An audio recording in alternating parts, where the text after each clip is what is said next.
Mama mawelon giana gialene. Tata mawelon giana gialene. Wamanu kotomoli me kuli kuli rikwearu. Rina mokomoli me kuli kuli rina kwearu. Rina na juju kena mirembe wane ya enere ya maungo.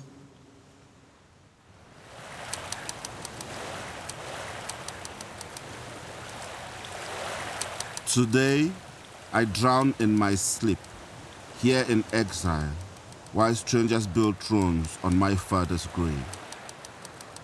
Jie, jie, jie, mokona mono.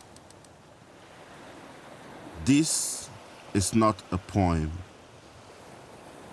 and I am not a person, so don't worry.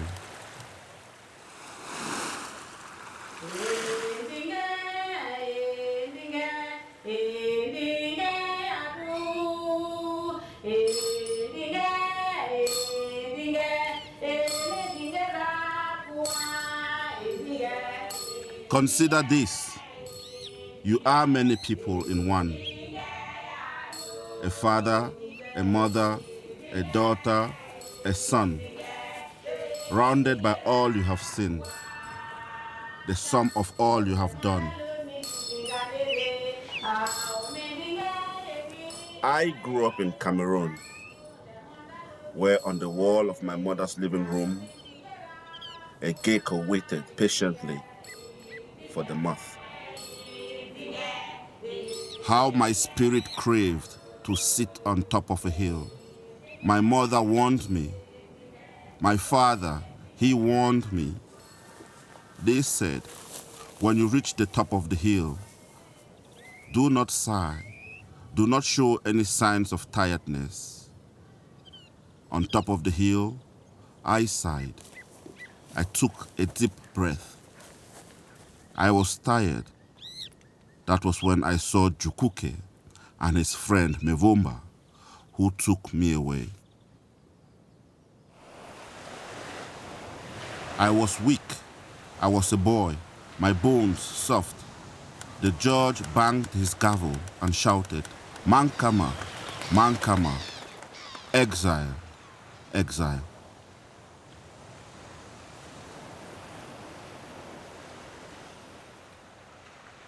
Have you ever thought about the moment of having to leave? Everything you have known, abandoned? Seeing one's mother cry is never a good sight. You begin to wonder how bad things really are. She gave each of my fingers a gentle bite, paying tribute to an old village adage, nothing and sealing the fact that, as I struggle to climb, the thoughts and prayers of my relatives will be with me, as mine will be with them. Mamuchka, nie skuchajesz, ja wernus, jasna jutoczna, może dniam, może nocy, wy mnie nie zabywajcie. Mamuchka, nie skuchajesz, ja wernus, jasna jutoczna, może dniam, może nocy. From Cameroon to Russia to Wales, a place called Wales. What is Wales? That day, I prayed in a tongue I did not understand, in a language I did not speak. I do not remember my dreams. The sun's rays avoid my skin. My shoes have holes. I paid my debts 1,000 times to those who planned to kill me.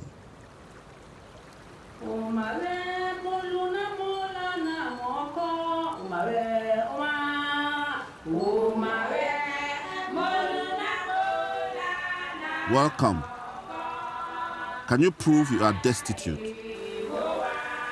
Destitute, from the Latin forsaken, deprived, absolutely without dignity, without the basics of life, without power, without everything, just with barely enough to survive. An animal in the forest will hunt, but an asylum seeker may not. Just wait, toothless, endlessly repeating their story, repetition of their trauma, to persuade, to the government officials, to the caseworker, to the solicitor, should they be lucky enough to have one. Every personal detail of attack or persecution repeated, so they can never forget. Have a story for them, but keep one for yourself. After 2 weeks in a forest, a hunter comes across a skull. He steps on the skull, and the skull speaks, saying, "My mouth brought me here." The hunter looks around thinking he was hallucinating. He steps on the skull again, and the skull speaks, saying, "My mouth brought me here." The hunter turns around and runs towards the village at extreme speed. He comes into the king's chamber, knocks the guards out of the way, and enters into the king's palace, demanding to see the king. The commotion brings the king out, and the king laughs. "So what brought you here?" And the hunter explains, "After 2 weeks in the forest, I came across a skull, I stepped on it, and the skull speaks, saying, 'My mouth brought me here.'"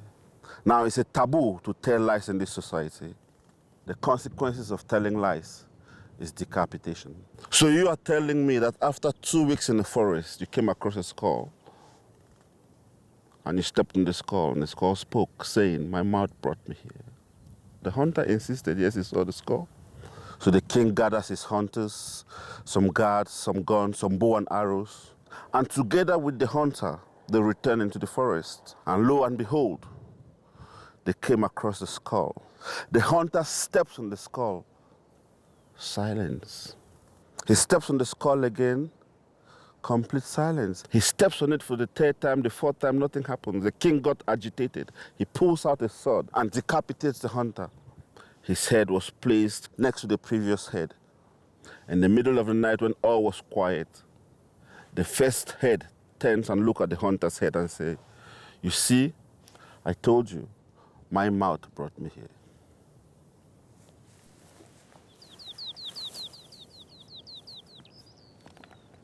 I grew up in a village at the foot of Mount Fako, surrounded by love until exile.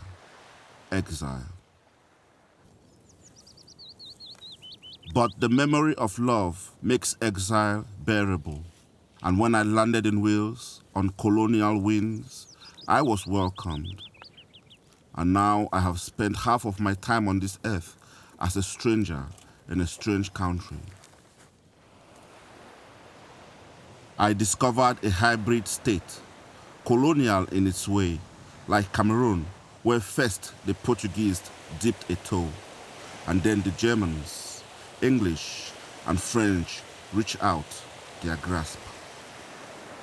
Without Wales, cockroaches, worms, the underbelly of life would have eaten me whole.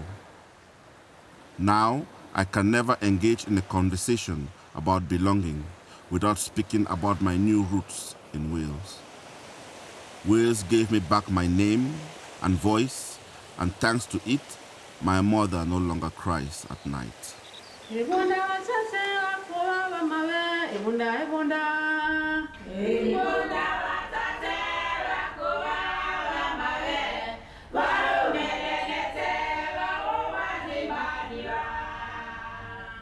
This is not a poem, and I am not a person, so don't worry. It is many poems and many people in one. A father, a mother, a daughter, a son, weathered by all you've seen, the sum of all you've done. We all seek, switch, shared, long for identities, defining a lifetime, a day, or a few months. They protect or enslave us, free and betray us. They are labels sought, labels bequeathed, labels chosen, or labels enforced.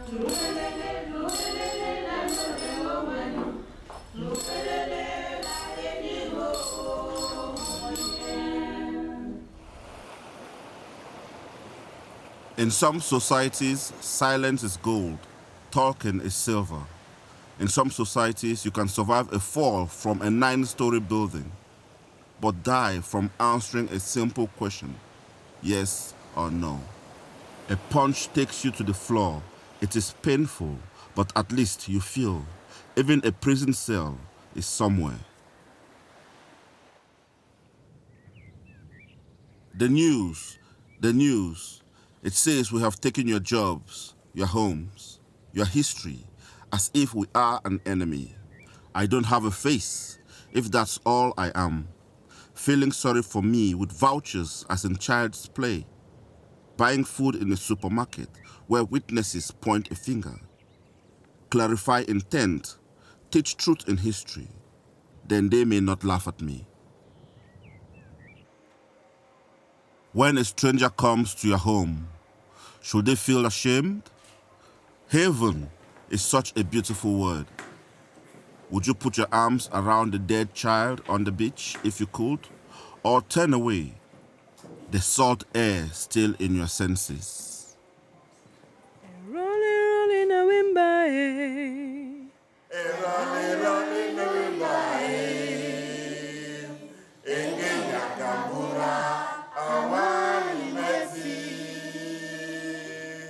Imagine if we could be proud of the word refugee, or giving refuge, or see compassion as strength, not weakness.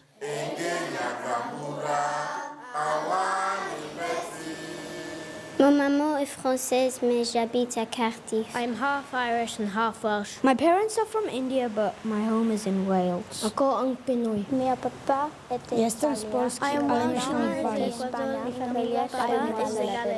mieszkam w Walii. I am Welsh, but my friends are from all over the world. My name is Eric Ngalle.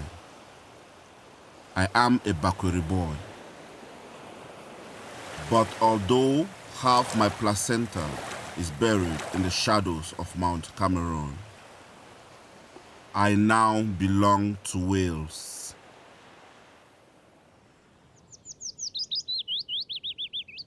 I am between a mountain and a sea. The mountain, like a giant slate with trees keeping vigil, like Yomandene, the guardian, the mountain where my grandmother lived after her death, a mountain of broken hearts. Migration, memory, and trauma remain deep in the abyss of my heart. When the journey of the refugee is over, the pain remains. I had gathered firewood in my mind. I needed a rope to tie it and carry it home.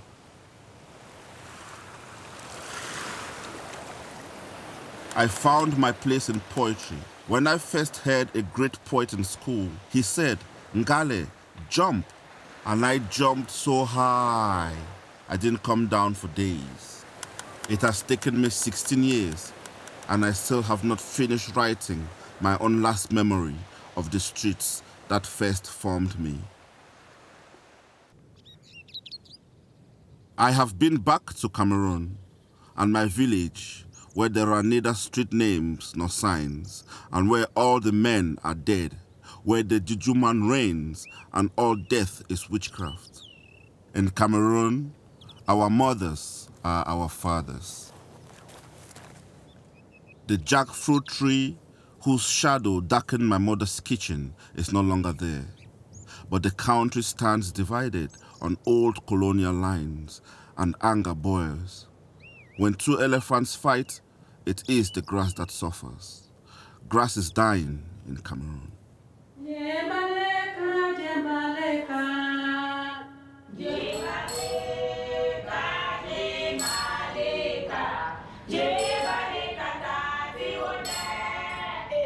But I am nomad everywhere but Wales. In Wales, I say, Diok Unvaurian, Neki, Tengi Rai Rai. I now have a double longing for the home where I was born and the one in which I live. He rieth, a rolly, a longing like that one feels after death for a loved one.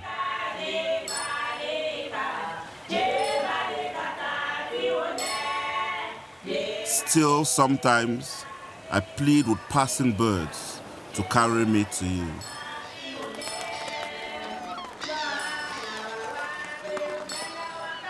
But I place my shadow gently into a cupboard.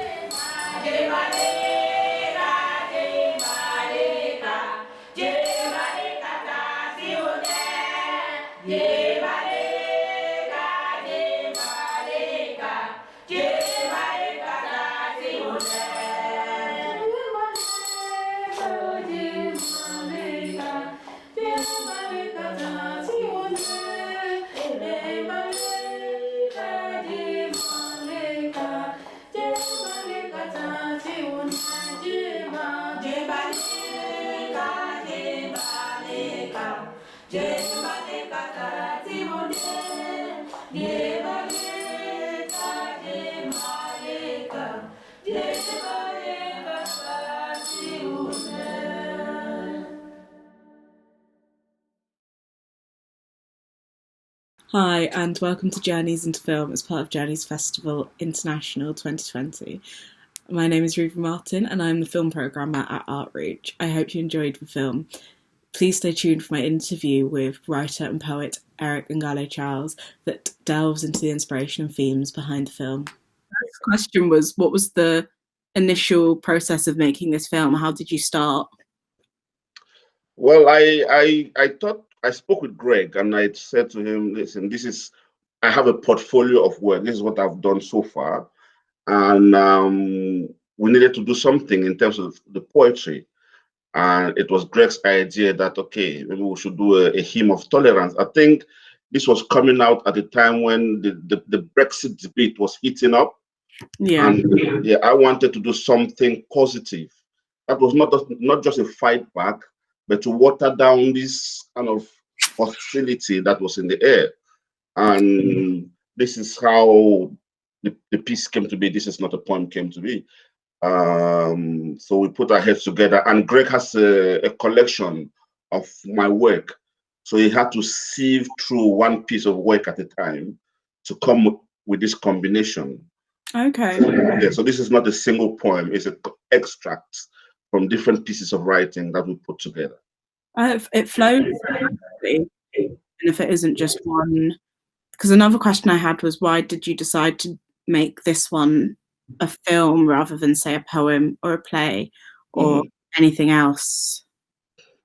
Yes, that was a decision that we came together mutually, because I have written and performed plays from London South Bank Centre to the Hay Festival, but I wanted something that would be part of my performance piece.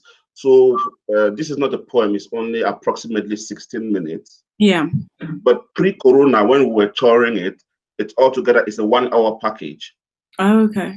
Yeah, so as soon as the film finishes, where the chorus are singing Jembaleka, Jembaleka, I will come on stage and I'll sing Jembaleka, and I'll do a couple of performance pieces as a roundup, and then it becomes a question and answer event then. Okay, so trying to get to here, because I noted that music is a really important part of the film. It's so musical. It's where it starts and also where it finishes. I was wondering if you wanted to talk about that in your work a bit more. Yes, it was important for me to. So if you look at my writing, you realize that until about 2013, I was still suffering from this inferiority complex where I thought the only language I could speak or express myself in was English, because I'm from Southern Cameroon. Okay, but in 2013, I remembered a story that my mother told me. And this story is in my language, in Bakweri, which is part of the Bantu languages. Mm-hmm. And that was the most beautiful story, because she was telling me about a phenomenon that we call Mbua Njoku. So Mbua Njoku simply translates in English as elephant rain. But in my language, it means the rains are so heavy, it feels as if elephants are falling on one's roof. Yeah. Yeah, so, and this was in my language. So then I started realizing one of the most important things that I have is the language that my mother taught me. And so when we're doing this film, it was important for me to approach it from that idea of a language, the language that I'm more comfortable in. And I'm so glad that my daughter introduced it in early November. And yeah, and I believe that sometimes you don't need to translate languages, especially when it comes through songs. You just have to leave it as it is. And that is the magic of the piece, and how my daughter and her sister introduced it. You can definitely, it still is very, like, I think even the songs without the subtitles, I mean, luckily we have the subtitles in the film, so Thank you. we can understand. You can still get a sense of the feeling and the idea through the pitch and the tone and the sounds, which is like such a lovely part of This Is Not a Poem. Yeah, and especially when I went to see, so most of the things that influence my writing are my earliest childhood memories. Yeah. And this came through songs and the language itself. So every time I hear this song, I kind of see myself back sitting by the fire in August and listening to my mother telling these ancient stories, which are magical. And this is what that music, this is the important part about the music. And outside, This Is Not a Poem, most of my plays are introduced through this Sufi mystic, through Bakwiri language, through my mother tongue. Yeah. And it is such a personal film that brings in a lot of your memory and your personal history, but it still feels very present. And I was just wondering how you kind of navigated the change in time and perspective and voice, or is that something you try and carry throughout your work? It is. You know, the first part of my autobiography came out in 2019. This book here. He's got it to hand. But love it. to be honest with you, when I came to Wales all those years ago, all I had with me was my memory. See, the memory of how I had left my country as a 17-year-old, the memory of how I ended up in Russia, and the memory of how I came to Wales as a 62-year-old Zimbabwean when I was only 21 years old. So these were the memories that I had. And through this time, I was perfecting the memory of the home that I had left behind. So I was looking at it through these various eyes. But I didn't know nothing about writing or creative writing as such. I had never come across the word trauma until I was invited to a place in North Wales called Llandudno. And the topic was on literature and trauma. Okay. And when I went to this place, there were people who said to me, "Oh, Eric, can you come on the stage and tell us how you came to Wales?" Now I was thinking, what aspect of my memory do you want to know? Do you want me to tell you how as a 17-year-old boy I had left my village at such haste? Or do you want me to tell you how I became a victim of human trafficking? Or do you want me to tell you how I managed to obtain an exit visa and left Russia with a false passport and come to the UK as a Zimbabwean? So I didn't understand what these people required of me. But luckily, there was a wonderful girl who's my good friend now, a wonderful writer. Her name is Fazana. She came on stage and she told us her experiences of being a victim of human trafficking. So she left Afghanistan with her mother and father. They were heading to Istanbul. But in Uzbekistan, Fazana's father died. And they didn't have no way of paying these human traffickers. So Fazana's mother had to do things that I'm not sure I can voice in this. And so this is, and Fazana was telling us the story. Then I'm sitting in the audience, I'm thinking, Oh my goodness. I thought I had it bad, but look at Fazana, and she's so courageous, and Yeah. she's telling us all of these things. And when we're traveling from Clandidno then back to Swansea in Abetawe, I started noticing things that I had not noticed. So I noticed the mountains, the sheep that were grazing, and I felt as if I was back in my village in southwest of Cameroon. There was this kind of an epiphany. So I wrote my very first poem, and the title was Between a Mountain and a Sea. And in this poem, there's a stanza that says, "On a wet journey to Clandidno, I'm washing away pain and longing. A reborn voice is crying between a mountain and a sea, where voices echoed across horizons and conversations on common things. Please wake me from my slumber, and this poem will be over." So listening to Fazana talking to us about her trauma and traveling through this wonderful Welsh countryside kind of was that moment, that switch. But as soon as my brain accepted the fact that I had arrived somewhere else, which was accommodating, Yeah. writing kind of found me. However, yes. Yeah. No, carry on. I had to allow other people to speak. So people got their voices through me. So in allowing these people to speak, I found my own voice. So Fazana became part of my writing classes, and lots of other people. So we started creating books published by Harvard. So we published about 7 anthologies. So effectively, as they had their voices, they found their voices, I kind of found mine. So this is not a poem, it's a combination of all of these experiences. So anyone who watches or listens to it will identify themselves with a piece of it. And this is what it is. So it's not just about my experiences, but it touches on different aspects of other people's. This is why it accommodates a lot of different things. Yeah, I think it's really nice when you tell such a specific story to yourself and your own history, and that still resonates so much with other people and their stories. And I also think it's great. It's really interesting to hear that it wasn't until you heard other people speak that in Wales and you felt safe there to share that it all started coming back and you felt more fixed. So you state really quite clearly in the film at one point that you don't want to have to completely repeat your trauma and your story and share that with everyone, to whether it's with government officials or in your own art. And I guess I did want to ask how you found taking ownership of your story of seeking sanctuary has been positive for you. it had to be the story itself. I mean, there are a lot of people who come into this country and they have unique experiences, but unfortunately, they find themselves in a position where people have to speak on their behalf. Mm-hmm.